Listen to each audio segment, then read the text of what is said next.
It's 11 o'clock and I'm live at 11 o'clock. Yes, there we are, on time. Hello, everybody. Hello to everybody on replay, of course. Not everybody's coming in live, so thank you very much for joining on replay. I hope you've enjoyed the show so far. We're on day 45. Wow, day 45. I'm quite pleased about that. There we are. Anyway, hello. I hope you all had a good weekend. I had a great weekend. Things are slightly returning to normal around here. We're just having a little rearrange of the this area. What we call this area. If you're over there, it's called the range, and if you're over in the school, it's the rider confidence area. But there we are. So we're having a little rearrange. We're going to have to get an outside classroom together, which we did before the lockdown really took effect, and we had a couple of courses in the outside classroom. So we're just like rearranging that, but that we've got the grass cut, which is good. The flowers are coming out, so we're feeling pretty good. We've got a new, you can't see behind the camera here, we've got a new wildflower meadow area, so that's good. Tractors coming to top all the docks in the activity field, which will make that look nice for the summer. So we're kind of going. It's good. We had horse archery club on Sunday and individual lessons for a maximum of 2 people on the Saturday. So horse archery club, we could have more. How many did we have? 4. Because these are people that have done it before, so we don't have to be right in there and all touching. There we are. So we've got bottles of F10, which is an antiviral for vivariums and reptiles and that. So we've got oodles and oodles of F10. So we squirt everything when we go and get the arrows for people. We give them a squirt, and so we're not really passing anything up that hasn't been cleaned. Yeah, so that worked pretty well. I think probably a maximum of 4 for horse archery club, and then for teaching at the moment a maximum of 2 for horse archery, because you do have to be quite close. So we need to just keep the numbers down so that we don't get overwhelmed with like, oh, we need to get this person. We forget to put F10 on our hands in between. So that's good. It's given a sense of normality. I said something about this big show that we've got coming up. So we're talking about that a lot, which is nice. It's a sense of normality. We were supposed to be in the Isle of Wight, either last weekend or this weekend, and we're not, which is very sad. But yeah, things are kind of starting to think about returning to normal. The phone started going again. People are booking in again. We've got new dates up. So if you've got a gift voucher, we've got new dates on the website. www.horsebackcombat.co.uk for horse archery and rider confidence dates. Don't panic too much if you don't see the dates that you want. There will be more. We're just putting up the first few. Let's get them filled. If it's got too late in the year and you can't see when you can come, don't worry. All the vouchers have been extended for, well, another year basically. So there we go. What else has happened? It's been quite a busy weekend actually. It's the first busy weekend since we stopped last year. So it's just kind of been an extended winter. So yeah, it's quite nice to just come here, relax, and get to chat to you all again. Quite enjoying it actually. That's about all that's happened here. How is everybody? Okay, so we need to get the invite on. So if you have a question, or if somebody asks a question and you've got a bit of information that can help them, if I can't help them, maybe you can come onto the show. Let's just bob that. Hello, everybody. Hello. Bom dia. Dobry jutro. Oglunimend. Right, there we go. Control. There's the link. So there's the link. It's just popped up, and I'll just write it a bit more clearly for anybody who hasn't been to the show before to ask a question or offer advice. Please click the link. There we are. So my area of expertise obviously is rider confidence, and I will also occasionally delve into the world of horse behavior. I also delve into the world of digitizing your business, getting an internet arm for your business, having achieved that myself, going from a physical business of a horse archery instructor. I mean, it couldn't be any more physical than that, and to an internet business, which you're watching now. And you can buy various hypnosis and my book and various products through the computer.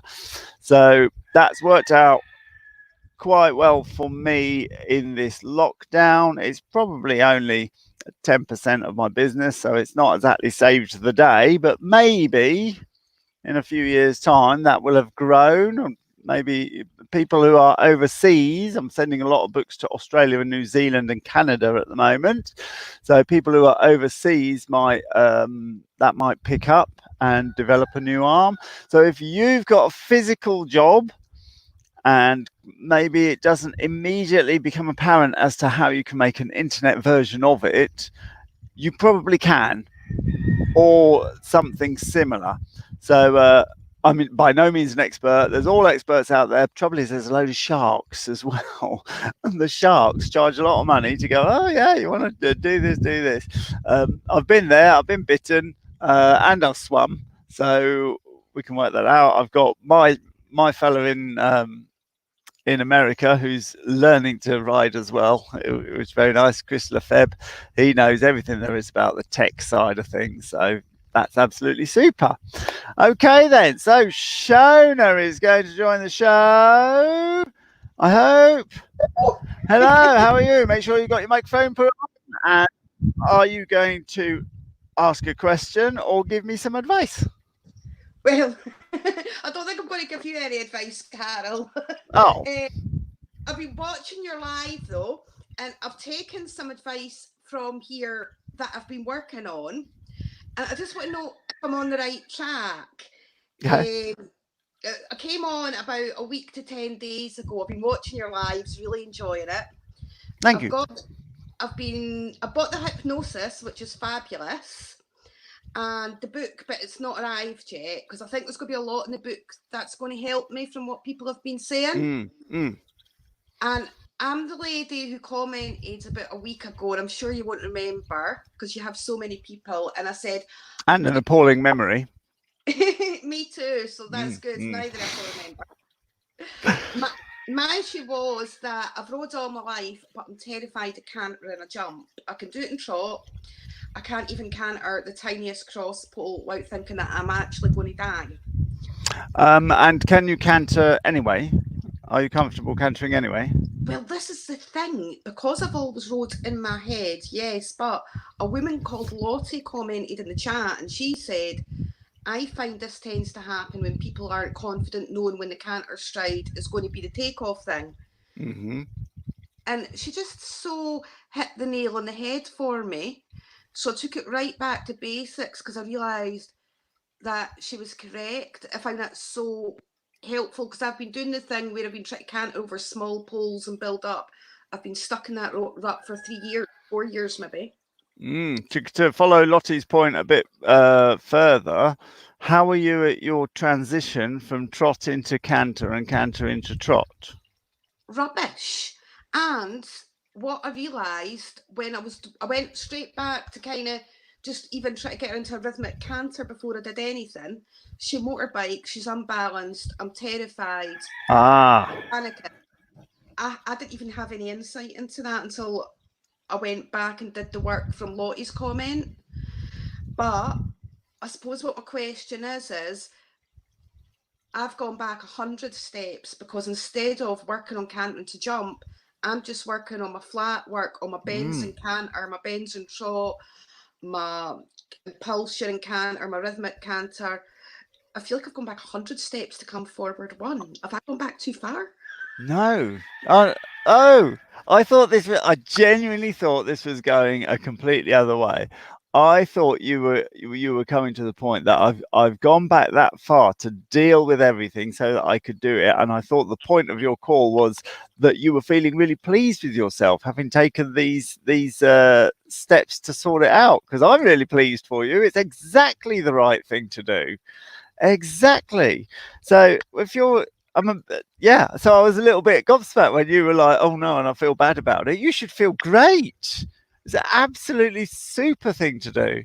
Because if you think about it, the horse is cantering along, and then just before it jumps, it comes to a stop, and then it does a jump. Well, it doesn't quite come to a stop, but you know, it gathers itself for the takeoff point, which is in effect stand to canter. So it stop. It does a microsecond stop, and then of course you've got stand to canter. Well, if you can't do stand to canter ordinarily, if you can't shout yeehaw, wave your arm in the air and go flying off from a stand canter, then you've already put in an element too far because you're trying to do stand to canter over a jump. Then as soon as you land, you're then going to be approaching the corner or going for your next jump. So you need to be steering in canter, which means if you're not steering in canter on your flat work, wow, you're asking a lot of yourself to learn steering as you're landing a jump, as you're learning stand to canter, as you're going over the jump. It's a lot. So no, absolutely. And before you can get back to your steering in canter, you've got to absolutely nail your steering in trot, because if your horse is motorbiking in, then you're going to have to make sure that you get it to bend properly, tweak on the inside inside rein, push with your inside leg, get it to curl around your leg, and all that blah. And I'm curious, do you actually have an instructor? Well, things are still locked down here. Not in normal circumstances, yeah, I'm so blessed. I have a wonderful, knowledgeable girl that can come out to the yard. It's a really quiet yard. It's really just me and one other woman that rides, but she is so gutsy. She does event and she's more than happy to help. Mm. She's probably the other way. I think she's so confident she doesn't mind breaking a few things now and again. If you put the two of us together, we'd have the right level of confidence. Yeah. So when you're jumping, you know, you cantering along and you're jumping, you've got such a huge set of skills that you're all putting together. Really, the jump is the last part. The jump's almost the easy part. The steering your horse into the jump to make sure that you're getting it exactly right, and all the things I mentioned earlier, they all need to be sorted out, and they need to be sorted out initially at trot. Your bends, your stand to trot needs to be sorted out, trot to stand, and then working out your stand to canter. Well, before that, I suppose, is walk to trot. Let's make sure we've got that. And then maybe walk to canter. And all those different transitions, plus all your bends and this and that. And you're absolutely right to go back to where you have, because even the most brilliant virtuoso musician goes back to practicing their scales. Do, re, mi, fa, sol, la, ti. Because that's what we have to do. Or if you're into martial arts, you've got karate masters. They just go back, and this is how to punch again, again, again. And everybody in every sport goes back to your very, very basics. And really, I think that you need to do exactly what you've done. You need to have a go at jumping, at cantering, realize how many components are in it. That's your education. Now go back, and it might take you a whole season to get all those little elements so that you're in every transition, easy as pie. As soon as you go through your transitions, you're instantly steering. Keep your mind in your hands at all points. And yeah, absolutely perfect what you've decided to do. I'm so glad I spoke to you because I felt so stupid I because do it myself. I used to be able to do a course of jumps no problem. And Mm. I feel so stupid, and I thought this is ridiculous. I've gone back. Like, A so, 1,000,000% go back. 1,000,000%. okay. So I'm about to start the show season again, and I'm fully aware that I've got this trick that I do. You know, when you stand on the back of two horses and go around, and I've got four horses, so I've got two outside ones, and it's pretty tricky. Um, and you've got to make sure that the two that you're standing on don't push the inside one into the little rope that makes the course that they're going to do. Similarly, you can't let the outside one drop back when you're I mean, it's tricky. It is tricky, and it's as fast as you can go. But because I've got that coming up, guess what I'm going to start with? I'm going to start sat on one horse with another one on the inside, and I will do that for a month, going round and round and round, reteaching them that pattern because I must. Because because I want it to succeed. And I know that this show is going on. Are you? We've got one in December, and I think we might have one in September as well, which will probably go ahead. So that's my time scale. So I'm going back to my really simple routine in order to do something clever later. And I do that every year, and I don't feel the slightest bit bad about it. In Yeah. fact, Okay. I do it because I know what I'm doing. So it makes me feel even more of a horse person. And if you could see Okay. yourself and someone at exactly your level and watch them trying to push the boundaries and throwing themselves at this cantering over jumps and mucking it up and going home crying and everything else, and then you're there like Yoda being all calm going, oh no, I'm just trotting in a circle, don't mind me, you're clearly the better horse person. Okay. I feel relieved in a way to almost have permission to go back because I feel normally I'm pushed to the point I feel sick during lessons, so it ends up being a not a joy. And Well, I've got a little phrase that I use all the time, that we're not brave, we're trained. mhm, I don't do brave. I'm not a brave person. I do mhm, trained. I do the little bit over and over again till I've nailed it. Then the little bit. You're braver than me to be throwing yourself at something that you're not ready for. mhm. You're way braver than me because I just don't do it. I don't do it. I haven't got the nerve. I haven't got the guts. I haven't got the patience. I'll just, yeah. Because if I throw myself at things and constantly fail and constantly get scared, then I start getting impatient with myself. Like, what are you doing? What are you doing? Why can't you do it? Other people do it, and then you start comparing, and Yeah. comparing. No, And I do comparing. feel daft. I've got the most trustworthy, safe, amazing horse you could ever hope to have. Good, good. She, Then go through all the lessons. You mhm, can't start playing if you've got a brilliant violin. You can't start playing until you've done your scales. mhm. Yeah, I think you're right. Thank you so much. I feel brilliant that I've actually. Look, we got a comment here from Kerry. I'm going to try and bob it up here. I've always been taught that jumping is 90% flat work. No, I've never heard that before, but it says it correctly. I've heard it, but I've never really understood it. But now, Well, now you do, because your lovely yeah. horse has quite safely put the EBGBs up you, and you're like, oh, actually, 90% flat work now. Hmm. Hmm. Yeah. So that's brilliant. Thank you, Kerry. Super. Let us know how you get on. Thank you. Thank you. Toodaloo. It's amazing, isn't it? It's so, when you get down to all the things that you want to do with horses or in life for that matter, there's a difference between simple and easy. The steps that you have to take are simple. The Doing the scales is a perfect analogy. The scales are simple, simple, but playing a violin piece in the Albert Hall is not easy. But it is simple. It's just going through the anything's simple but not easy. Losing weight is simple. Just be aware of the food going in and the exercise going out. Simple. Is it easy? Being rich. Simple. Spend less than you earn. Is it easy? There we are. It's all so simple. But you have to go back to the very, very basics.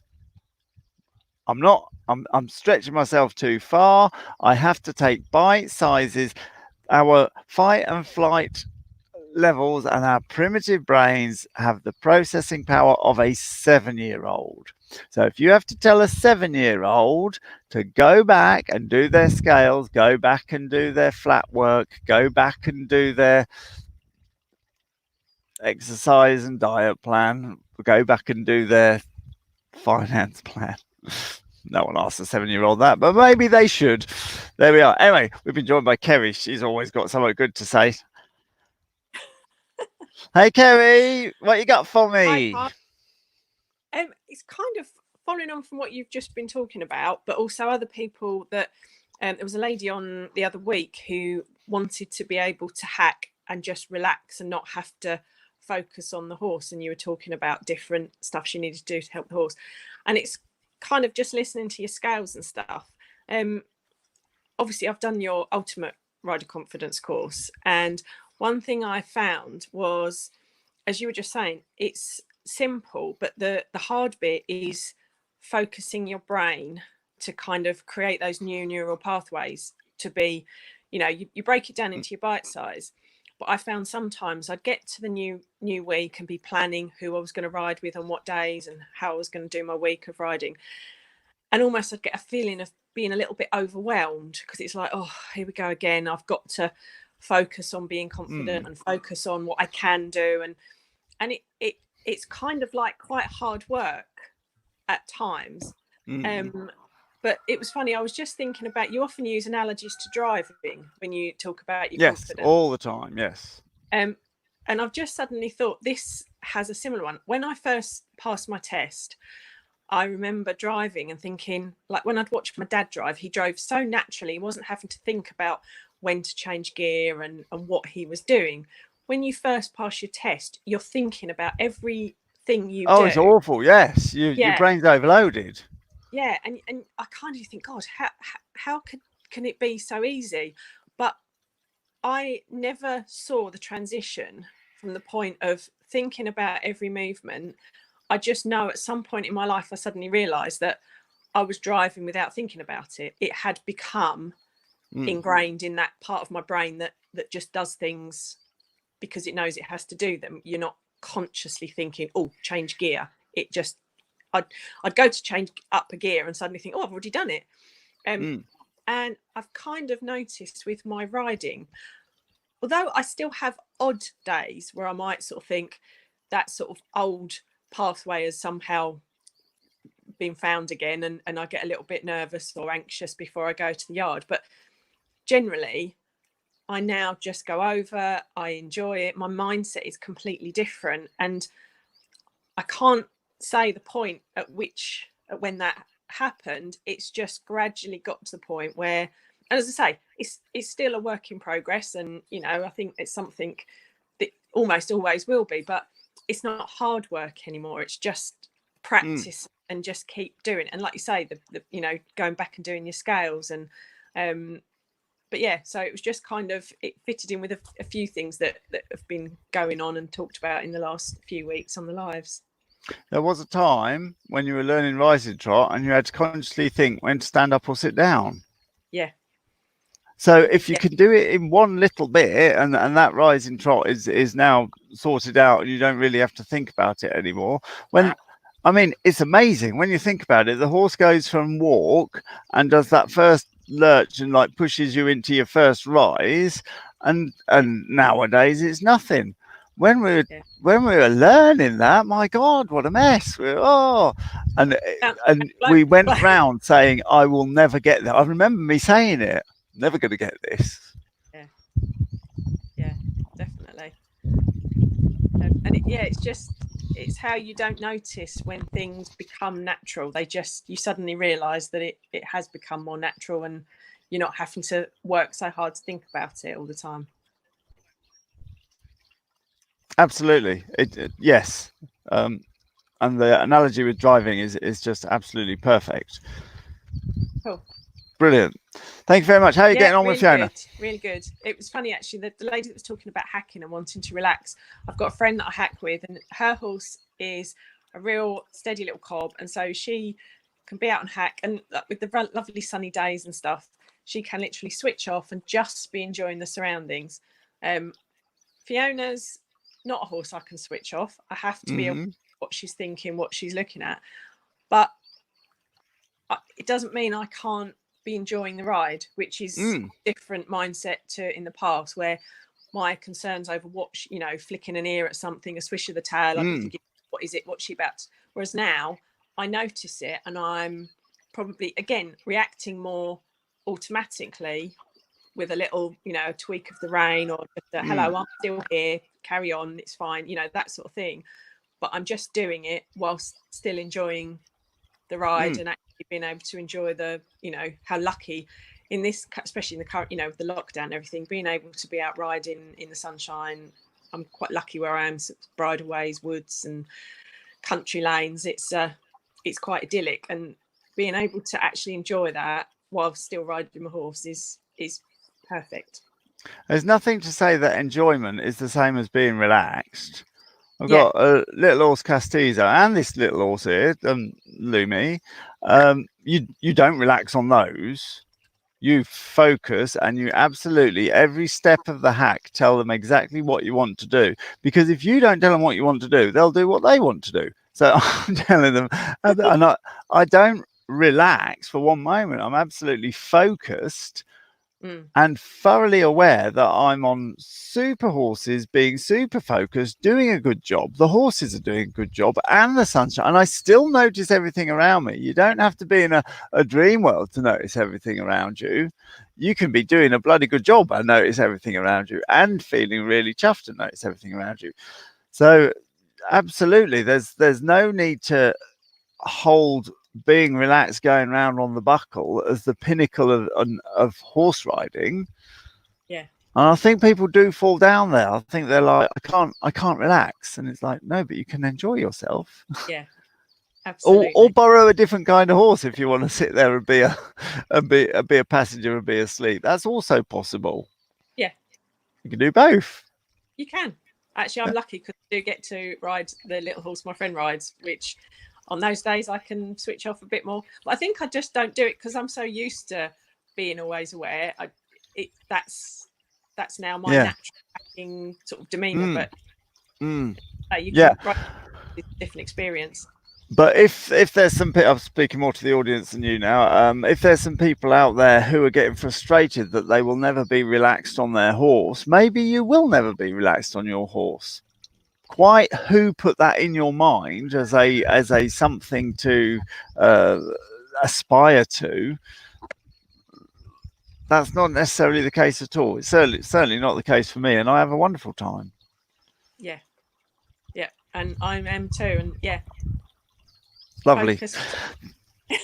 Listen to Kerry, everybody. She knows what she's talking about. Thank you for joining us. Thanks, and I'll speak to you again. Don't be a stranger. Right, see you soon. Bye. Bye. Lovely. And if anyone's got any advice, come onto the show and chat about it, or ask a question. Similarly, if you feel free to put your link on, if you've got some advice as to who could help somebody, or someone who lives in their area, they'll go and see this person, or I can help you do this or this and that. It's the Social Distance Social Club. I'm not here to promote, well, I'm here to promote myself, I suppose, but it's a social club. So feel free to use the comments to let people know everything that you do. I'm not going to get precious about it if you happen to be an instructor in their area. Because basically we just all want to build a nice community of people who are having a nice time on their horses, doing all the things that they want to do. Lovely. Thanks for coming, everybody. Lovely. Look at all those comments. That's absolutely brilliant. I'm going to check whether Shona's book has actually been dispatched, because I'm sure I saw it in the orders thing. There we are. Okay then, everybody. If no one else is coming on, is your last chance, last 10 seconds. If you're going to come on, ask a question or offer advice. And in the meantime, I think I'll just leave it at that. It's been quite a good broadcast, actually. Quite a lot's been covered. Lovely. Okay. Morning, Chris. Oh, I was talking about you earlier. Chris Lefebvre's just popped on. He's the Tech Explained guy who does my internet, and a fabulous job. So if you're internet in your job, you probably want to speak to Chris. There we are. Okay, lovely. I can't answer any written questions. So if you have got a question, pop on tomorrow and we'll get that answered. Thanks, everybody. See you later. Toodaloo.